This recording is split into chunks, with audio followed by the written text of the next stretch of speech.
2014 ഞാൻ ആദ്യമായിട്ട് ഈ ബൈക്ക് വാങ്ങണമെന്ന് ആഗ്രഹിക്കുന്നത്. എൻ്റെ ജീവിതത്തിൽ 3 ബൈക്ക് ഉണ്ടായിട്ടുണ്ട്. ആദ്യത്തെ ബൈക്കാണ് യൂണിക്കോൺ. ഒരിക്കലും മറക്കത്തില്ല. ചെന്നൈയിൽ വെച്ച് ഞാൻ വാങ്ങിയ ബൈക്കാണ്.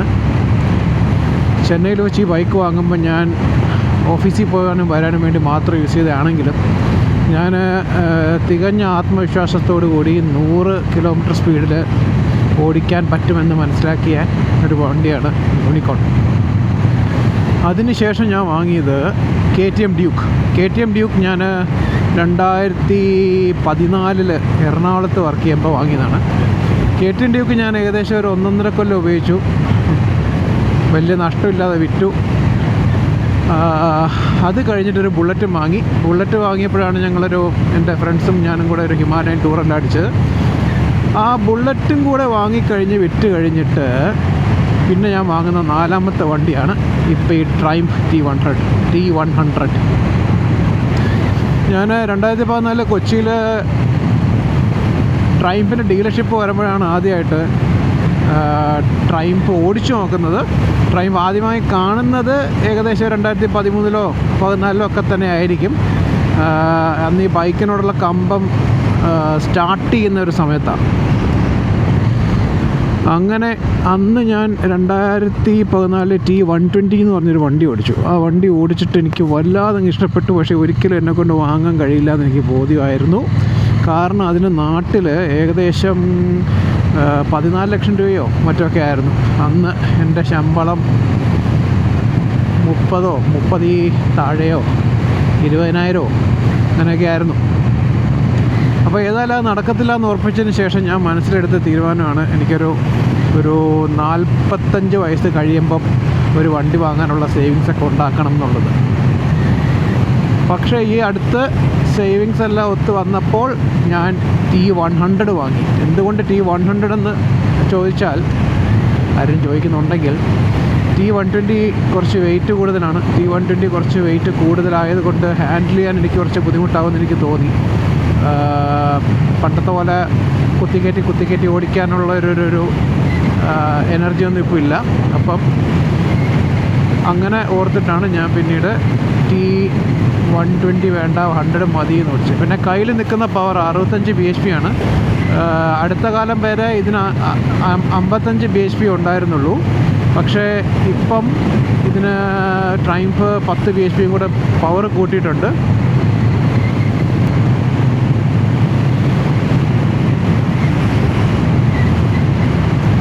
ഇത് ഈ കാങ്കരു ഒക്കെ ചാടുന്ന ഒരു റോഡാണ്. കാങ്കരു ചാടുന്ന സമയവുമാണ്. അവർ രാവിലെയും വൈകുന്നേരവും സന്ധ്യയ്ക്കും ആണ് കൂടുതൽ ചാടുന്നത്.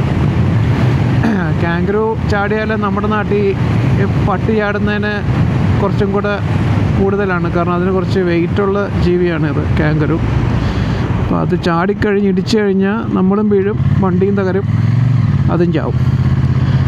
സാധാരണ ഓസ്ട്രേലിയൻ റോഡിൽ കൂടെ ഇങ്ങനെ ഓടിക്കുമ്പോൾ നമ്മൾ കാണുന്ന കാഴ്ചയാണ് ഒരുപാട് കാങ്കരു വഴി ചത്ത് കിടക്കുന്നത്. കാങ്കരു വഴി കിടന്ന് ചാവുന്നതിനെ ഇവിടുത്തെ ജനങ്ങൾ അത് റിപ്പോർട്ട് ചെയ്ത് കഴിഞ്ഞാൽ ഇവിടുത്തെ ആനിമൽ വെൽഫെയർ ടീംസ് വന്നിട്ട് അതിന് നോക്കും. അത് മരിച്ചെന്ന് ഉറപ്പായെങ്കിൽ അതിനകത്തൊരു ചുമന്ന സ്പ്രേ പെയിൻറ്റ് ഇങ്ങനെ ക്രോസ് ആയിട്ടിട്ടിട്ട് അവർ പോകും. അതായത് ഇനി ആരും റിപ്പോർട്ട് ചെയ്യണ്ട, ഇതിനെ ഞങ്ങൾ നോക്കി ഇത് മരിച്ചു എന്നുള്ളത് പറഞ്ഞിട്ട് പോകും. ഇപ്പം ഞാൻ പോകുന്നത് ഫേൺട്രീ ഗള്ളി എന്ന് പറഞ്ഞ തൊട്ടടുത്തൊരു സബർബിലേക്കാണ്. മനോഹരമായ റോഡാണ് അതിലേക്കൂടെ ഓടിക്കാൻ. അതുകൊണ്ടാണ് ഞാൻ എൻ്റെ ഓസ്മോ ആക്ഷൻ 6 എന്ന് പറഞ്ഞ ക്യാമറ വാങ്ങിയതിന് ശേഷം ആദ്യമായിട്ട് ഓടിക്കുന്ന ഒരു ട്രിപ്പും കൂടെയാണിത്. ഒരു മൈക്കും കൂടെ വാങ്ങിച്ചിട്ടുണ്ട്. ആ മൈക്ക് ഹെൽമെറ്റിനകത്ത് തിരികെ കയറ്റിയിട്ടുണ്ട്. അത് വർക്കാവുമോ, ഇത് ഞാൻ പറയുന്നതൊക്കെ കേൾക്കുന്നുണ്ടോ എന്നറിയില്ല. ഞാനീ പറയുന്ന കേൾക്കാൻ എനിക്ക് തന്നെ നല്ല ചടപ്പുണ്ട്. പക്ഷേ പരീക്ഷണാർത്ഥം ഞാൻ ചെയ്യുന്നൊരു പരിപാടിയാണിത്. ഇത് സൗത്ത് ഈസ്റ്റ് മെൽബൺ ആണ്. സൗത്ത് ഈസ്റ്റ് മെൽബൺ എന്ന് പറയുമ്പോൾ കുറച്ച് പച്ചപ്പൊക്കെ ഉള്ള മെൽബണിൻ്റെ ഒരു ഭാഗമാണ്. വെസ്റ്റ് മെൽബൺ ഞാനങ്ങനെ ഒരുപാടൊന്നും പോയിട്ടില്ല, പക്ഷേ പോയപ്പോഴൊക്കെ എനിക്ക് കുറച്ചും കൂടെ പച്ചപ്പ് കുറവുള്ള പോലെയാണ് തോന്നിയത്. എനിക്ക് ഞാൻ മെൽബൺ ഒരുപാട് കാണാത്ത ഒരാളാണ്, എനിക്കറിയില്ല. പക്ഷേ എനിക്കങ്ങനെ അനുഭവപ്പെട്ടത് സൗത്ത് ഈസ്റ്റ് മെൽബൺ എന്ന് പറയുമ്പോൾ കുറച്ചും കൂടെ പച്ചപ്പുണ്ട്. നിങ്ങൾക്ക് ഈ ക്യാമറയിൽ കാണാൻ കഴിയുമെന്ന് എനിക്കറിയില്ല. ചുറ്റും കുറേ ഫാമുകളും കുതിരകളും പശുക്കളും എല്ലാം ഇങ്ങനെ നിൽക്കുന്നതാണ് അവിടെ ഇവിടെയൊക്കെ. ഈ കാങ്കരു വട്ടം ചാടുന്ന കാര്യം പറഞ്ഞെങ്കിലും ഈ കാങ്കരു വട്ടം ചാടുന്നത് വളരെ എന്താ പറയുക, അങ്ങനെ ഫ്രീക്വൻലി കാണുന്ന കാര്യമൊന്നുമല്ല, റെയർലി കാണുന്നൊരു കാര്യമാണ്. പക്ഷേ പറ്റിയാൽ പറ്റി എന്നുള്ളൊരു, ഞാൻ എൻ്റെ 5 കൊല്ലമായിട്ട് ഞാനിവിടെ വണ്ടി ഓടിക്കുന്നതിൽ ഒറ്റത്തവണയാണ് ഇന്നൊരു കാങ്കരു ആക്ച്വലി വട്ടം ചാടിയത്. പിന്നെ ഈ ഒറ്റവരി പാത ആയതുകൊണ്ട് തന്നെ ഏറ്റവും വലിയ അപകടം എന്ന് പറഞ്ഞാൽ കാങ്കരു വട്ടം ചാടുമ്പോൾ നമ്മൾ അങ്ങോട്ടും ഇങ്ങോട്ടും വെട്ടിച്ചാൽ അപ്പുറത്ത് വരുന്ന വണ്ടിയായിട്ട് ഏകദേശം ഇതേ സ്പീഡ്, ഇതിപ്പോൾ 80-ൻ്റെ റോഡാണ്, ഏകദേശം ഇതേ സ്പീഡിൽ അപ്പുറത്ത് വരുന്ന വണ്ടിയായിട്ട് കൂട്ടിയിടിക്കുന്നുള്ളതാണ് ഏറ്റവും വലിയ അപകടം.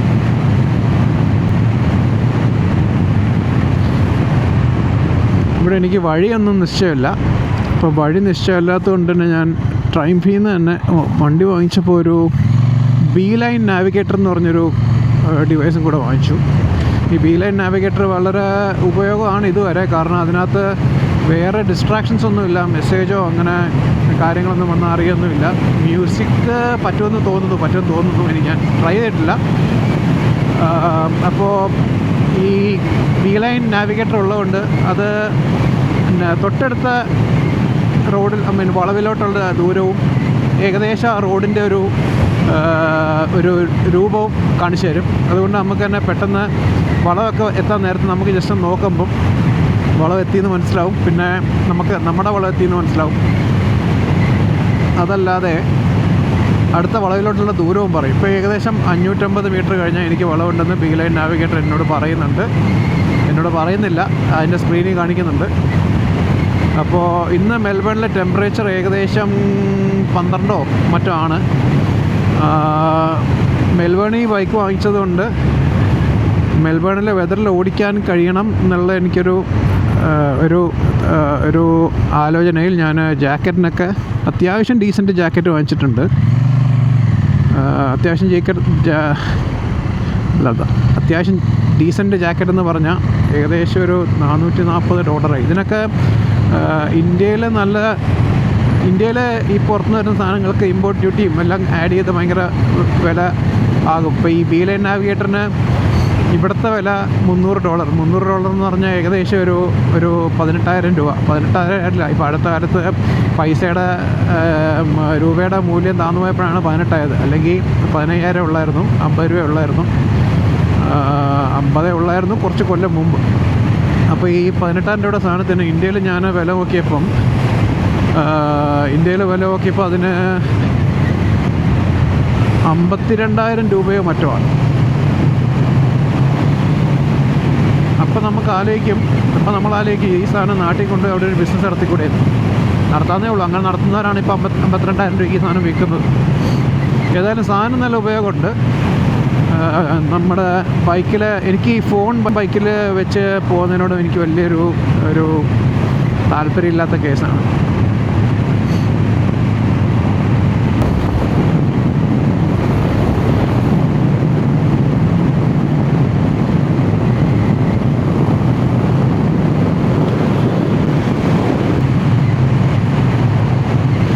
പുതിയ വണ്ടി എടുത്തപ്പോൾ അവർ പറഞ്ഞത് വണ്ടി 4000 RPM മുകളിൽ ഒരിക്കലും കയറ്റരുതെന്നാണ് പറഞ്ഞത്.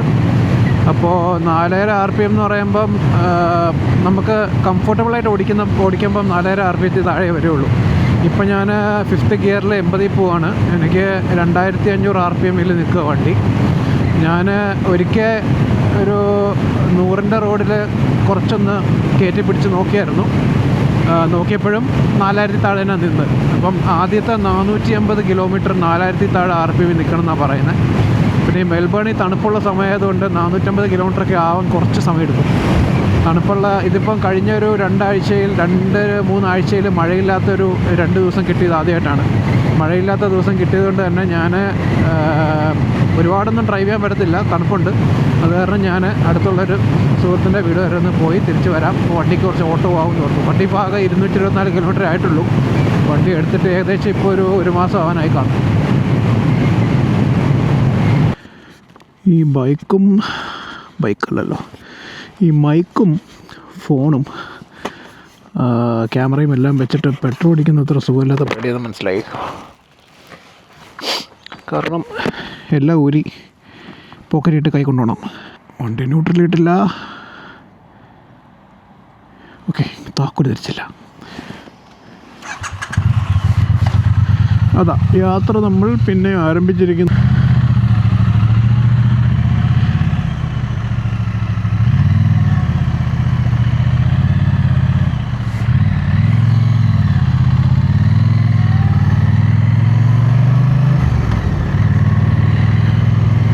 കുറച്ച് വെയിൽ വന്നിട്ടുണ്ട്.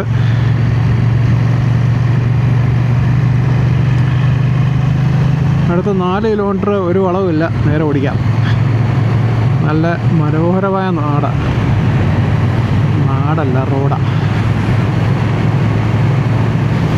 നിങ്ങളിവിടെ ബോർഡ് കാണാൻ കഴിയും, കാങ്കരു അട്ടൻചാടും അടുത്ത 5 കിലോമീറ്റർ എന്നാണ് എഴുതി വെച്ചേക്കുന്നത്. പക്ഷേ ഒരു കാലത്ത് നമ്മൾ കാങ്കറിനൊന്നും കാണാൻ പോകുന്നില്ല. കാങ്കറിനെ കാണണമെന്ന് വിചാരിച്ചാലും ഇനി ഈ നേരത്ത് കാണാൻ കഴിയാൻ ചാൻസ് വളരെ കുറവാണ്. സാധാരണ ഇവിടെ ആരെങ്കിലുമൊക്കെ നമ്മുടെ വീട്ടിൽ നിന്നൊക്കെ വരുമ്പം കാങ്കറിനെ കാണണം എന്ന് പറയുമ്പോൾ നമ്മൾ കുറേ കഷ്ടപ്പെട്ട് സന്ധ്യ നേരത്തെ ഏതെങ്കിലുമൊക്കെ കാടിൻ്റെ ഉള്ളിൽ പോയിട്ടൊക്കെ കാങ്കറിനെ കാണിച്ചു കൊടുക്കുക. ഇപ്പോൾ നല്ല വെയിൽ വന്നു, നല്ല സുഖമുള്ളൊരു സമയമാണ് ഡ്രൈവ് ചെയ്യാൻ. ഇവിടെ വണ്ടി നോർമലി ഓവർടേക്ക് ചെയ്യേണ്ട കാര്യമൊന്നുമില്ല, എല്ലാ വണ്ടിയും ഒരേ സ്പീഡിൽ പോകുന്നുണ്ട്, അങ്ങനെ പൊക്കോളും. പക്ഷേ ഇപ്പം മുമ്പിലൊരു ലോറി വന്നിരിക്കുന്നതുകൊണ്ട് എല്ലാവരും സ്ലോ ആയിട്ടാണ് പോകുന്നത്. ഇത് 70-ൻ്റെ റോഡാണ്, പക്ഷേ നമ്മൾ വളരെ പതുക്കെയാണ് പൊയ്ക്കൊണ്ടിരിക്കുന്നത്.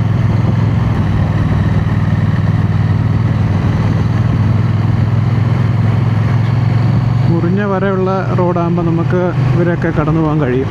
ബൈക്കുള്ളത് കൊണ്ട് ഇപ്പോൾ ഓവർടേക്ക് ചെയ്യണം തന്നെ ഇല്ല. ഏതെങ്കിലുമൊക്കെ സിഗ്നലിൽ വരുമ്പം നമുക്ക് സൈഡിൽ കൂടെ ഓടിച്ച് മുന്നിൽ പോയി നിൽക്കാൻ പറ്റും.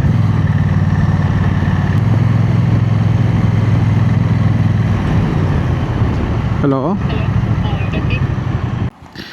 ഓക്കെ. അപ്പോൾ നമുക്കിനി ക്യാമറയുടെ ആംഗിൾ ഒന്ന് മാറ്റി പരീക്ഷിച്ച് നോക്കാം. ഇതെല്ലാം പരീക്ഷണമാണ്. ക്യാമറയും മൈക്കും എല്ലാം വാങ്ങിച്ചിട്ടുള്ള കന്നി ഓട്ടമാണ്. അപ്പോൾ നമ്മുടെ ബീലൈൻ്റെ പരിപാടി കഴിഞ്ഞു. ഇനി നമുക്ക് വീട്ടിലോട്ട് മാപ്പ് സെറ്റ് ചെയ്യണം.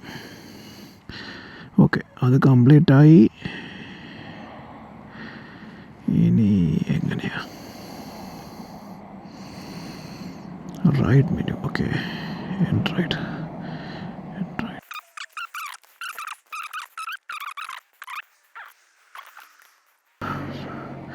സിമ്പിൾ. അപ്പോൾ നമ്മൾ ബി ലൈൻ സ്റ്റാർട്ട് ചെയ്തു. ഇനി വണ്ടി സ്റ്റാർട്ട് ചെയ്യാം. ഓക്കെ, വണ്ടികളൊന്നുമില്ല, മുന്നോട്ട് പോവാം. വന്ന പരിപാടി നടന്നില്ല. എൻ്റെ സുഹൃത്തിനെ കാണാനുള്ള പരിപാടിയായിരുന്നു, പക്ഷെ അത് നടന്നില്ല. അപ്പോൾ നമുക്കിനി വീട്ടിൽ പോവാം.